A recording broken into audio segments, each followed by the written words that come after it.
ಆತ್ಮೀಯ ಸರ್ವಕುಲ ಬಾಂಧವರೇ, ಎಲ್ಲರಿಗೂ ನಮಸ್ಕಾರ. ನಾನು ನಿಮ್ಮ ಜಗದೀಶ್.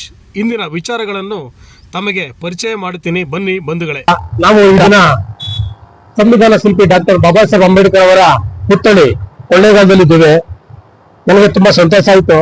ನಮ್ಮ ಸಂವಿಧಾನ ಶಿಲ್ಪಿ ಡಾಕ್ಟರ್ ಬಾಬಾ ಸಾಹೇಬ್ ಅಂಬೇಡ್ಕರ್ ಅವರ ಪುತ್ಥಳಿ ನೋಡಿ. ಯಾಕೆ ಈ ಮಾತು ಹೇಳ್ತಿದ್ದೀನಿ ಅಂದ್ರೆ, ಇಡೀ ವಿಶ್ವದಲ್ಲಿ ಯಾರ್ದಾರ ಸ್ಟ್ಯಾಚ್ಯೂಗಳು ಇದೆ ಅಂತಂದ್ರೆ ಅದು ಬಾಬಾ ಸಾಹೇಬ್ ಅಂಬೇಡ್ಕರ್ ಅವ್ರದ್ದು. ಹಂಗಾಗಿ ನಾವು ಈ ಮಾರ್ಗವಾಗಿ ನಮ್ಮ ಸ್ನೇಹಿತರಿಗೆ ಒಂದು ಮದುವೆ ಇತ್ತು, ಅಲ್ಲಿಗೆ ಬಂದಾಗ ನೋಡಿದಾಗ ತುಂಬಾ ಸಂತೋಷ ಆಯ್ತು. ಈ ಒಂದು ನಮ್ಮ ಬಾಬಾ ಸಾಹೇಬ್ ಅಂಬೇಡ್ಕರ್ ಅವರ ಪುತ್ಥಳಿ ನೋಡಿ ಕಣ್ ತುಂಬಿಸ್ಕೊಂಡು ನಮ್ಗೆ ತುಂಬಾ ಸಂತೋಷ ಆಯ್ತು. ಮದುವೆಗೆ ಹೋಗಿಂತ ಹೆಚ್ಚಾಗಿ ಈ ಒಂದು ಸ್ಟ್ಯಾಚ್ಯೂ ನೋಡಿ ನಮ್ಗೆ ತುಂಬಾ ಸಂತೋಷ ಆಯ್ತು. ಹಂಗಾಗಿ ನಮ್ಮ ಸ್ನೇಹಿತರು ನಾವು ಎಲ್ಲ ಇಲ್ಲಿ ಒಂದು ವಿಡಿಯೋಗ್ರಾಫ್ ಮಾಡಿ ಪರಿಚಯ ಮಾಡಿಸುವ ಅಂದ್ಬಿಟ್ಟು ಮಾಡ್ತಾ ಇದೀವಿ ಬಂಧುಗಳೇ. ನೋಡಿ, ಒಳ್ಳೆ ಹೂವಿನ ಗಿಡ ಎಲ್ಲ ಹಾಕಿದ್ದಾರೆ, ಬಹಳ ನೀಟಾಗಿದೆ. ಕೊಳ್ಳೇಗಾಲದ ನಗರಸಭೆನ ಮಹಾನಗರ ಪಾಲಿಕೆ ಗೊತ್ತಿಲ್ಲ, ಒಟ್ಟಿನಲ್ಲಿ ಬಹಳ ಚೆನ್ನಾಗಿ ಮೇಂಟೈನ್ ಮಾಡೋರೆ. ನೋಡಿ, ಹೂವಿನ ಗಿಡ ಎಲ್ಲ ಹಾಕಿದ್ದಾರೆ. ಇದು ಮೇಂಟೆನ್ಸ್ ಸೂಪರ್. ನೋಡಿ, ಫುಲ್ ಒಂದು ರೌಂಡ್ ಮಾಡ್ತಾ ಇದ್ದೀನಿ. ಬಹಳ ಚೆನ್ನಾಗಿದೆ. ನಮ್ಗಂತೂ ತುಂಬಾ ಖುಷಿ ಇದೆ. ಯಾರು ಬಾಬಾ ಸಾಹೇಬ್ ಅಂಬೇಡ್ಕರ್ ಅವರ ಒಂದು ಉತ್ತಮವಾದ ವಿಚಾರಗಳನ್ನ ತಿಳ್ಕೊಂಡಿರೋ ಅಂತವ್ರು ಹಾಗೂ ತಿಳಿಯಿರೋಂಥವ್ರು ಇದನ್ನೆಲ್ಲ ತಾವು ಅಳವಡಿಸ್ಕೊಂಡ್ರೆ ತಮ್ಮ ಒಂದು ಜೀವನ ಸಾರ್ಥಕವಾಯ್ತು ಅಂತ ಹೇಳಕ್ಕೆ ಈ ಸಂದರ್ಭದಲ್ಲಿ ನಾನು ಇಷ್ಟಪಡ್ತೀನಿ ಬಂಧುಗಳೇ. ನೋಡಿ,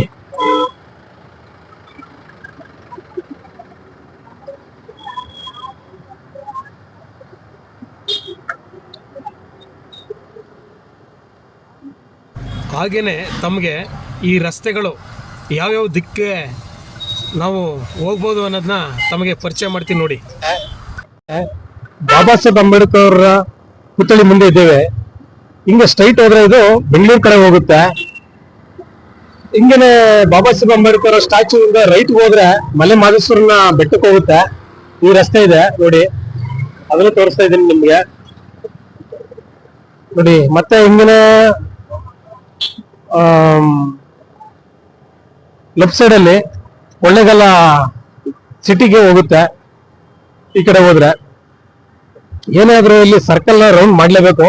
ಸರ್ಕಲ್ ರೌಂಡ್ ಮಾಡ್ತಾರೆ, ಯಾವುದೇ ಕಡೆ ಮಾರ್ಗ ಹೋದ್ರು ಹೋಗ್ಲೇಬೇಕು. ಬಂದಾಗ ಎಲ್ಲರೂ ಒಂದ್ ಸ್ವಲ್ಪ ಹೊತ್ತು ನಿಂತಿದ್ದು ಬಾಬಾ ಸಾಹೇಬ್ ಅಂಬೇಡ್ಕರ್ ಅವ್ರಿಗೆ ಒಂದು ಉತ್ತಮವಾಗಿ ಗೌರವ ಸಲ್ಲಿಸಿ ಅವ್ರಿಗೆ ಒಂದು ನಮಸ್ಕಾರ ಮಾಡ್ಕೊಂಡು ಹೋದ್ರೆ ಅವರ ಜೀವನ ಸಾರ್ಥಕ ಆಯ್ತು ಅಂತ ನಾವು ಹೇಳ್ಬೇಕು. ಯಾಕಂದ್ರೆ ಇವತ್ತು ನಾವು ಮನುಷ್ಯ ಬದುಕಿದಿರುವೆ, ಅದು ನಾವು ಈ ಬದುಕಿದೀವಿ ಅನ್ನಕ್ಕೆ ಅವರ ಒಂದು ಸಂವಿಧಾನದಲ್ಲೇ. ಸತ್ರು ನಾವು ನನಗೆ ಡೆಡ್ ಬಾಡಿಗೆ ನಮ್ಗೆ ಏನೋ ಒಂದು ಡೆತ್ ಸರ್ಟಿಫಿಕೇಟ್ ಕೊಡ್ತಾರೆ, ಅದು ಅವ್ರ ಸಂವಿಧಾನದ ಅಡಿಯಲ್ಲೇ ಬರೋದು. ಆ ಒಂದು ವಿಚಾರಕವಾಗಿ ಈ ಸಂದರ್ಭದಲ್ಲಿ ನಾನು ಹೇಳಕ್ಕೆ ಇಷ್ಟಪಡ್ತೀನಿ ಬಂಧುಗಳೇ. ನೋಡಿ, ನಮ್ಮ ಶ್ರೀನಿವಾಸ್ ಇಲ್ಲೇ ಇದ್ದಾರೆ, ಅವ್ರನ್ನ ತೋರಿಸ್ಬಿಡ್ತೀನಿ ನಿಮ್ಗೆ. ನಮಸ್ಕಾರ, ಜೈ ಭೀಮ್. ನೆಕ್ಸ್ಟ್ ವಿಡಿಯೋದಲ್ಲಿ ಸಿಗ್ತೀನಿ. ಸರ್ವಕುಲ ಬಾಂಧವರಿಗೂ ನಮಸ್ಕಾರ. ನಾನು ನಿಮ್ಮ ಜಗದೀಶ್.